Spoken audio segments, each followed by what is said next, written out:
Mesdames, Messieurs, bonjour et merci de venir dès ce début d'après-midi, en ce premier jour de la foire du livre de Brive 2019. Je suis ravi de pouvoir revenir, de retrouver aussi donc en direct sur la chaîne YouTube de Corrèze TV et également sur le blog de Brive Mac, en direct et en replay. Vous pouvez nous voir et nous revoir, profitez-en bien, pour cette première table ronde avec un des lauréats, un des winners de cette foire du livre de Brive 2019. C'est pas tout le monde qui pourra dire qu'il a été le premier à avoir ce premier winner de l'édition 2019.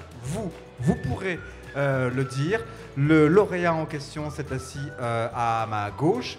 C'est Philippe Grandcoin. Vous êtes historien, spécialiste de l'histoire de la société limousine des 19e et 20e siècles, si j'en crois vos biographies officielles. Et après Le Tigre et les pilleurs de Dieu, c'est à ma connaissance votre deuxième fiction ici, qui s'est vue honorée, qui s'intitule Le Faubourg des Diaboliques aux éditions de Boré, parution mars 2019, et qui s'est vue décorée par la personne qui s'est assise à votre gauche, Madame Domenech, présidente de la commission culture du Conseil des Sages. Et c'est donc le Conseil des Sages en question qui a remis sagement ou en étant corrompu, vous nous direz, ce prix à votre voisin de droite. Pouvez-vous nous dire, Madame Domenech, par exemple, quelle a été la finale, quel a été le nombre de voix pour Monsieur Grandcoin, comment sont déroulées cette élection? Bien, cette élection, d'abord, il est en compétition au départ avec un certain nombre d'autres ouvrages. La finale, elle a été vraiment l'unanimité pour M. Grandcoin, parce que nous avons particulièrement apprécié, si vous voulez, l'originalité de son ouvrage. Et on a particulièrement apprécié la qualité de l'écriture, le fait qu'il était très documenté, et que la fiction et l'histoire avec un H majuscule vraiment s'imbriquaient parfaitement. Et on a découvert peut-être des choses qu'on avait oubliées. On a découvert la crise de la viticulture dans le Midi, on a découvert les premiers pas, si je puis dire, les premiers galops d'essai des grands peintres tels que Picasso à Montmartre. C'était vraiment une histoire passionnante. Alors juste, on va essayer de parler avec toujours le micro bien collé au menton, parce que mine de rien, dès qu'on fait ça, avec le brouhaha, les gens entendent bien moins. Okay. Ce serait ballot qu'on vous entende moins et qu'on entende moins Philippe Grandcoin. Alors Philippe Grandcoin, justement, je disais à l'instant, deuxième fiction, après moult travaux, essais, recherches historiques sur les thèmes donc, que je citais, principalement les sociétés limousines du 19e et 20e siècle. Avant d'en venir précisément à cette deuxième fiction, bref passage par la première. Qu'est-ce qui a fait que l'homme de non-fiction et de recherche que vous êtes et de fait a eu un jour envie de raconter et d'écrire Il était une fois? J'ai eu le plaisir de faire la Haute-Vienne, la Corrèze, la Creuse, le Lot. Et il y a une trentaine d'histoires par volume. Alors tout est puisé aux archives départementales, les dossiers d'instruction, la presse, etc. Et on devait raconter en une dizaine de pages, donc quasiment un format de nouvelle, une affaire criminelle. Et c'est une technique d'écriture qui est très proche de la fiction, d'autant plus qu'avec Vincent Brousse, avec qui j'écrivais ces histoires, on avait pris le parti pris de ce qu'on appelle un peu la caméra subjective. C'est-à-dire qu'au lieu d'avoir un récit linéaire, on essayait de prendre un point de vue, l'avocat, le juge d'instruction, la victime, etc. Et c'est vrai qu'on était, j'ai envie de dire, à un doigt de cette fiction. Et donc moi, ça m'avait donné l'envie de passer vraiment à la fiction, parce que c'est, par rapport à l'écriture de l'histoire, c'est assez libérateur. Hein. On n'a plus à justifier de ce que l'on dit. On veut qu'il pleuve, il pleuvra, etc. C'est de votre faute aujourd'hui s'il a plu alors du coup là? Ouais, c'est ça que vous voulez dire? C'est de votre faute. Dans les romans, que dans les romans, bien évidemment. Au moment où j'ai envie de le faire, je travaille sur un livre qui est une affaire de trafic d'œuvres d'art dans les églises au moment de la loi de 1905. Bon, une affaire assez complexe, mais assez rocambolesque, avec des personnages qui font penser au pied nickelé. Et c'est cette histoire vraie qui m'a donné, on va dire, un peu la trame du premier roman. Et disons que j'y suis allé progressivement, c'est-à-dire que, un peu comme le vélo, on commence à faire du vélo avec des petits trous, et les petits trous, c'est l'histoire, la vraie. Et progressivement, comme pour le vélo, on apprend à pédaler, c'est-à-dire à faire travailler son imagination, toujours, bien évidemment, en s'appuyant sur un contexte historique, mais finalement, on libère l'écriture, on libère l'imaginaire pour bâtir un récit, une intrigue qui a de moins en moins à voir avec l'histoire réelle. Alors pour pitcher succinctement, sans spoiler bien sûr, puisque c'est un roman d'enquête historique qui se passe dans le faubourg des Diaboliques, parce qu'il y a quand même plusieurs intrigues. C'est une des bases du roman policier et du roman d'enquête, justement. Nous sommes en janvier 1907. Vous reprenez votre personnage qui viendra peut-être récurrent, mais enfin en tout cas on le voit ici pour la deuxième fois, l'antiquaire Hippolyte Savignac, que vous avez fait passer quelques semaines de vacances dans son Quercy natal. Et à peine il revient, parce qu'il bosse à la police à Paris, donc il bosse au Quai des Orfèvres, sous bientôt l'autorité de quelqu'un qui s'appelle Clémenceau, qu'il voit d'ailleurs ici, on le voit plusieurs reprises. Il va influer 2 ou 3 fois dans le destin de notre Savignac. Il est convoqué dans un endroit parce que Clémenceau lui soumet un projet qui va être de révolutionner la police, de la moderniser. En gros, il va lui proposer de fonder ce que l'histoire appellera plus tard, l'histoire avec un grand H, les brigades de Tigre. Voilà. C'est à peu près ça.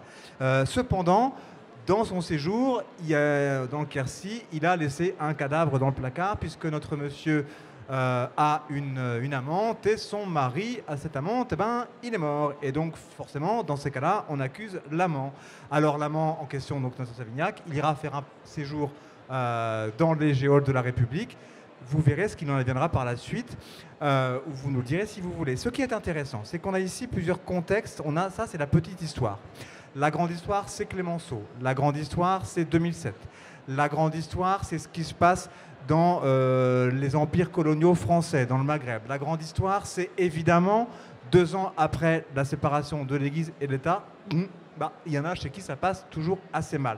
Ça, c'est ce qui fait que, lu aujourd'hui, ou pour d'autres raisons et d'autres additions de phénomènes géopolitiques et historiques, cette question de séparation des églises et des républiques et des démocraties se pose toujours. On le voit ces temps-ci. C'est en ça que ce récit historique fait écho avec l'époque d'aujourd'hui. Sinon, on ne voit pas à quoi ça sert de lire un récit, une fiction historique. C'est bien aussi pour ça.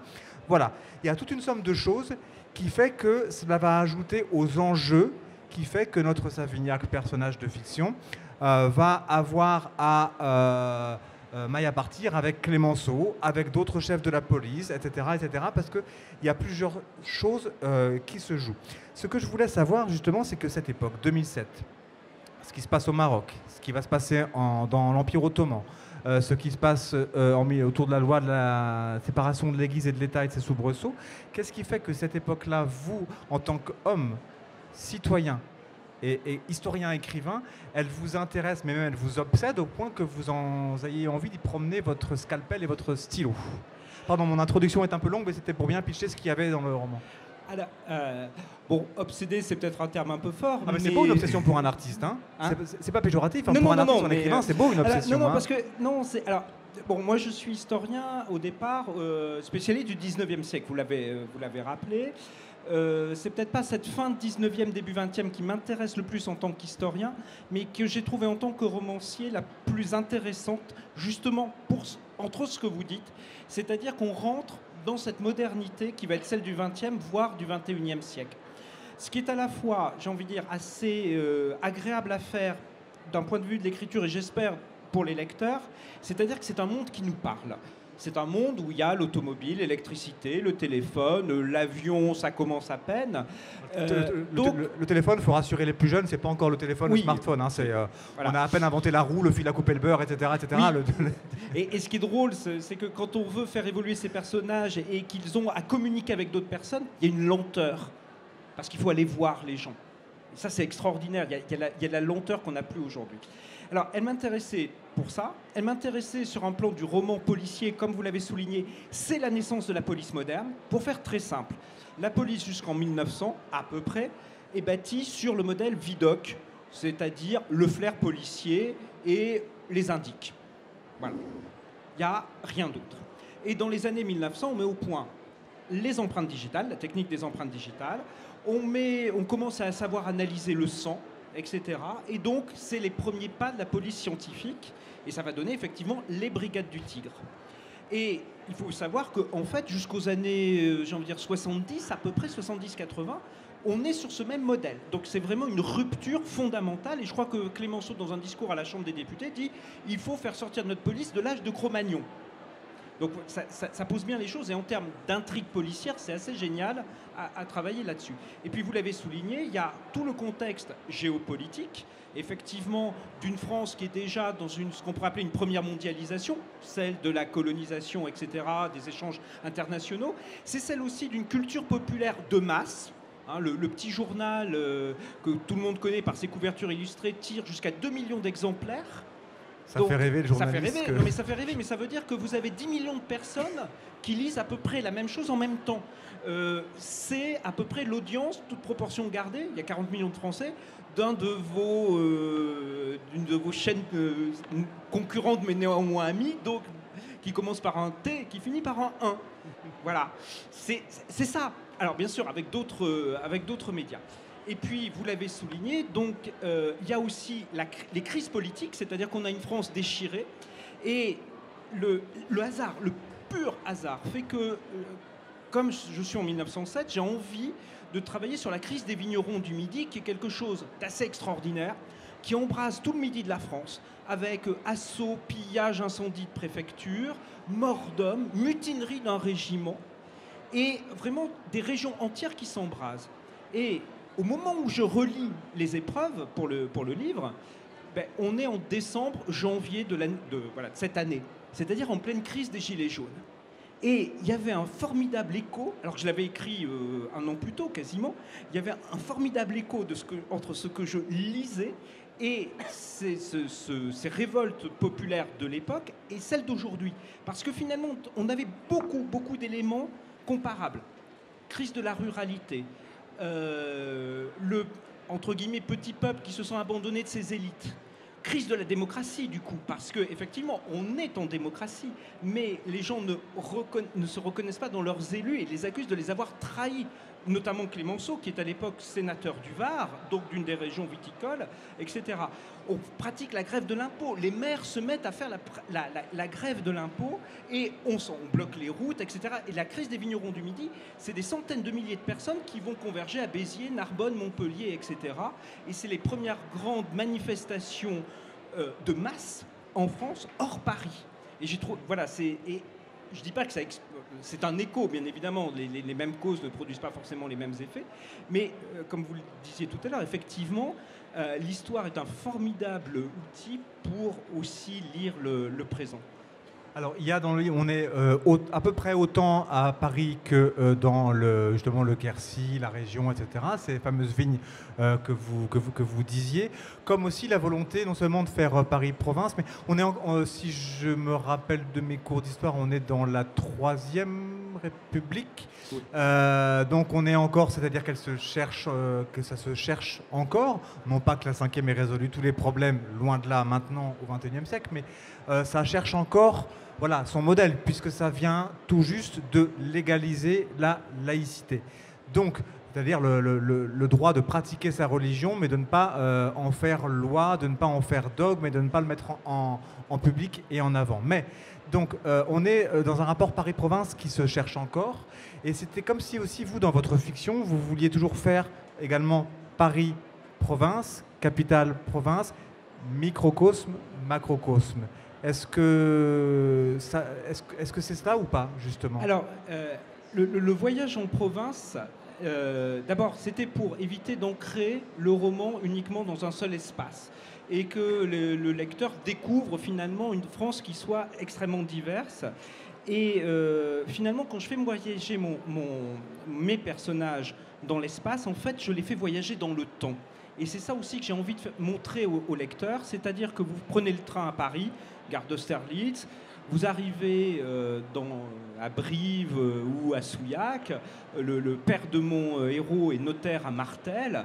Ben, mon héros a franchi, en fait, est revenu 50 ans en arrière, parce que les automobiles, le téléphone, voilà, pour reprendre ces exemples-là, au fin fond du Lot, et c'est pas du tout péjoratif de ma part, eh bien, c'est encore des ovnis à ce moment-là. Et Picasso est en train de peindre les Demoiselles d'Avignon, donc d'inventer, on va dire, le cubisme, au moment où les paysans du Quercy continuent à labourer leurs champs, j'ai envie de dire, comme des paysans du temps de Louis XIV.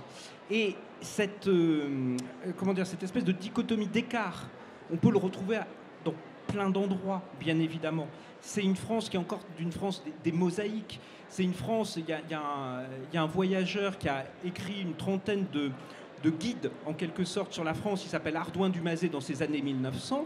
C'est extraordinaire de lire Ardouin du Mazet dans les monts du Limousin. Il dit qu'il s'enfonce, qu'il se perd dans des sentiers, et même à des moments il n'y a plus de sentiers, et quand il demande sa route, on lui répond en patois limousin, et il a l'impression d'être chez les sauvages. Alors c'est une construction aussi littéraire sûrement, mais il y a un tel contraste que c'est ça aussi que j'ai envie que les gens comprennent et perçoivent à travers les romans, c'est que bien évidemment l'histoire récit, je reviens à l'histoire science, on va dire, bien évidemment elle prend un objet, elle le traite, elle a une cohérence du récit, elle a une cohérence du raisonnement, mais parfois il peut manquer cette espèce de nuance, de dire attention, tout n'est pas comme ça. Et le plaisir du romancier, c'est par la magie de l'ouvrage, de transplanter ses héros, ses personnages dans un tout autre endroit, et on se prend entre guillemets entre pleine figure ce décalage culturel finalement qui pouvait exister à l'époque, mais qui existe toujours aujourd'hui. Je pense que quand on franchit quelques espaces, par exemple des périphériques, on se retrouve dans d'autres mondes finalement. Il y a une dimension qui est assez importante, et pour cause, puisque votre personnage de Salvignac, il est antiquaire. Alors il a un magasin dont l'aventure, pour vous donner un peu la mesure, a été peinte par l'artiste Fernand Léger, puisqu'ici on est au début de ce qui sera le Paris. Alors là, c'est le Paris dadaïste qui deviendra le Paris surréaliste. C'est Fernand Léger, ce sera les poètes, ce sera Picasso que vous citiez, etc. C'est le début de ça, c'est le début du mont Parnasse et du mont Martre. Le Sacré-Cœur n'est pas si vieux que ça. On est aussi dans un rapport à la République qui est encore sur la culpabilité de la commune, de l'idée d'utopie. On est encore là-dedans. Et c'est ça aussi que l'on sent. De toute façon, la loi sur la laïcité en découle assez directement. Qu'est-ce que cette époque-là, ces artistes-là, disent pareil à l'homme et à l'historien et que vous êtes, et pourquoi est-ce que cela vous fascine? En quoi? Ils disent... Alors, ce qui fait, je pense, la force d'un artiste comme un Picasso, un Braque, un Derain, que je mets beaucoup dans le roman parce que, à mon sens, il est un petit peu oublié, André Derain. Ce sont vraiment des visionnaires au sens où, non pas qu'ils prophétisent ce qui va advenir, bien sûr que non, mais on est 7 ans, 8 ans avant la Première Guerre mondiale, qui va ruiner, j'ai envie de dire, la culture bourgeoise, la civilisation bourgeoise et libérale du 19e siècle, qui s'est bâtie sur un progrès continu, sur la science, le positivisme, que finalement tout peut être expliqué par la science, etc.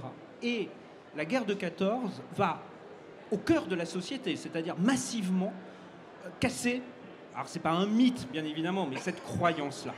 Et Picasso par le cubisme, mais Freud par la psychanalyse, vous parliez des surréalistes aussi, bien évidemment, eux ont déjà cette espèce de préscience de la fin de quelque chose. Alors, ils l'ont notamment sur le plan artistique, c'est-à-dire que ce qu'on appelle l'art pompier de manière très péjorative, c'est-à-dire qui est allé jusqu'au bout, au bout d'une forme d'hyper-réalisme dans la peinture, ou qui a même l'impressionnisme qui continue à peindre, à représenter une réalité, même si avec des techniques qui sont différentes. Là, on abandonne complètement cette vision-là de la peinture pour tout à fait autre chose, qui est la seule vision de l'artiste qui, finalement, s'affranchit complètement de tous les codes. Et c'est intéressant parce que, en fait, il y a notamment entre Picasso et Matisse, il y a une espèce comment dire, de défi permanent lancé l'un à l'autre pour savoir jusqu'où on peut aller à casser les cadres. Et derrière, il y a un grand ancêtre dont je parle un peu, mais qui sera un des principaux héros du 3e roman, c'est Monet. Et Monet, qui est à la fin de sa carrière, il a encore une vingtaine d'années à vivre, Monet, qui est un grand ami de Clémenceau, par la série des Nymphéas, est quasiment dans l'abstraction, lui aussi. Et voilà, c'est cette rupture-là qui m'intéressait énormément, et qui est effectivement hyper moderne par rapport à ce qu'est la réalité de la société de l'époque. Merci pour le scoop au passage. C'est important, un scoop pour un débat sur le héros du 3e roman à venir. Je vais vous poser une question. Alors là, pour le coup, peut-être une question de pur journaliste ou de pur rationnel. Vous êtes à la fois historien et, sans que vous le preniez mal, menteur, puisque fictionneur. Bon. Enfin, non, mais... vous jouez. Ça me va très bien. Vous jouez, voilà. Comment est-ce que justement l'écrivain, l'auteur que vous êtes, le fictionneur, arrive à se servir de l'histoire qui est sa science dure, qui est ce qui aussi a fait le citoyen que vous êtes, uniquement comme background et comme quelque chose qui doit venir valider une fiction, alors que vous êtes plutôt habitué à travailler, mais comme nous les journalistes, sur des preuves, des faits, des documents qui viennent valider justement une information et la confirmer, la recouper, une information qu'on vous donne. Là, vous devez mettre l'histoire avec un grand H, ce qui fait de nous ce qu'on est aujourd'hui, et nous sommes les produits de ça, nous sommes les enfants de ça. Et vous vous en servez uniquement comme décorum pour valider le magasin d'antiquité peint par Fernand Léger, ses rapports avec Clémenceau. Ça devient uniquement un décorum pour valider des choses que vous inventez. Est-ce que l'historien ne pense pas que l'auteur le trahit un peu ou le taquine un peu Alors, on ne va pas rentrer dans le débat, y a-t-il une vérité historique ou pas, parce que voilà. Bon. Non, mais histoire et fiction. Voilà, mais et vous êtes les deux. Alors, en fait, c'est pas si éloigné que ça. Quand on fait de l'histoire, par exemple, bien sûr qu'il y a des faits historiques. Si je dis que l'appel du 18 juin a eu lieu le 18 juin 1940, voilà, ça personne ne peut me contredire. Ça a été documenté et prouvé. Voilà. Après, quand j'introduis des liens de causalité entre un événement et un autre, ce lien de causalité, il n'est pas absolu. C'est-à-dire qu'il est marqué du sceau de la forte probabilité. C'est l'historien qui fait les liens entre les faits. Ce n'est pas les faits qui d'eux-mêmes imposent à l'historien le lien de causalité. Je ne peux pas dire la bataille de Waterloo a été perdue par Napoléon parce qu'il pleuvait ou parce qu'il avait mal à l'estomac ce jour-là. Mais on peut émettre l'hypothèse probable que ça a dû jouer dans des proportions qu'on ne peut pas déterminer. Mais finalement, dans le roman, j'ai des faits historiques. Clémenceau est ministre de l'Intérieur, président du Conseil. Il y a la présence de la crise des vignerons du Midi. Eh bien, il est, j'ai envie de dire, non pas probable, puisque ça ne s'est pas passé, mais on peut imaginer avec un certain réalisme qu'un personnage inventé X, Y, Z, placé dans cette situation-là, dans ce contexte-là, se comporterait de cette manière-là. Donc finalement, je ne pense pas trop trahir le métier que j'exerce depuis 25 ans. J'ai été formé depuis plus de 30 ans à cela. Et j'ai été formé notamment par celui que je considère comme mon maître, qui est Alain Corbin. Et Alain Corbin est un historien des sensibilités et des représentations. Et Corbin avait notamment cette théorie-là, que finalement, plus que la réalité, c'est la représentation mentale que l'on a des faits qui est importante. Notamment, il y a une affaire, je ne vais pas y revenir, qui est le crime d'Autefeuille, pas très très loin du Limousin, en Périgord, en 1870, où on va massacrer un noble parce qu'on l'accuse d'avoir crié « Vive la République !» ce qui est totalement illogique pour nous. Mais ce qui est important, c'est que les paysans de l'époque l'aient cru. Et finalement, le romancier, quand il place ces personnages sur sa toile, finalement, il n'est pas très éloigné de l'historien et de ses probabilités.